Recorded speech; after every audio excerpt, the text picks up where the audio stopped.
গত দুদিন ধরে তোমাদের সঙ্গে ঠিক মতন ভিডিও দিতে পারিনি, কারণ আমার শরীরটা হঠাৎ করে খুব খারাপ হয়ে গেল। জ্বর, ঠান্ডা, কাশি, তার সঙ্গে আবার ঠোঁটের পাশেও এই জ্বরটা হয়ে গেছে।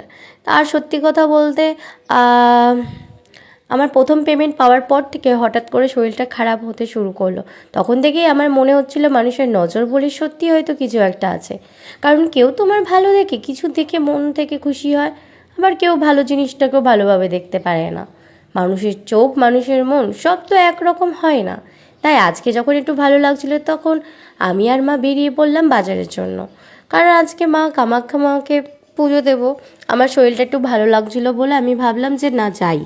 আর এই দেখো আমাদের বাজার, শনিবারে হাট বসে, এখানে অনেক মানুষ দূর দূরান্ত থেকে আসে সব ফল টল সবজি টবজি কিনতে।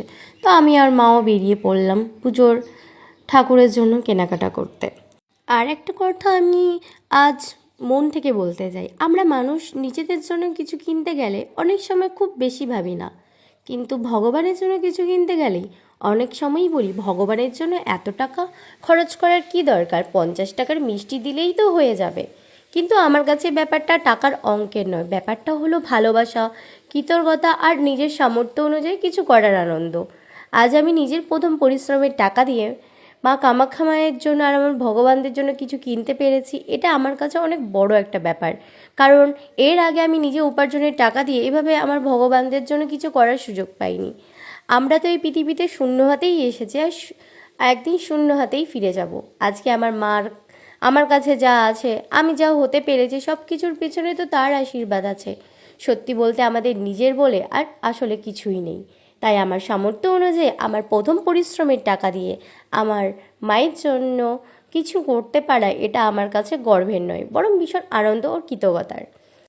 শরীরটা এখনও পুরোপুরি ঠিক হয়নি, গলাটা তোমরা বুঝতেই পারছো একটু খারাপ, কিন্তু আজকে একটু ভালো লাগছিলো বলেই ভাবলাম মায়ের পুজোটা আজ দিয়ে দিই। তারপর দেখো এখান থেকে আমার বাবার সবজির দোকান থেকে ধনেপাতা আর এগুলো হচ্ছে যেগুলো আমাদের দরকার, হয়তো সবজি কিছু নিয়ে নিলাম। আর মা কামাখ্যা মায়ের জন্য 5 রকমের মিষ্টিও নিয়ে নিলাম, কেননা মিষ্টি না দিলে কি হয়। ফলও কিনেছি, মিষ্টি। আর এই দিকে হচ্ছে আবার মানে একটু করে শরীরটা আবার খারাপ লাগছিল।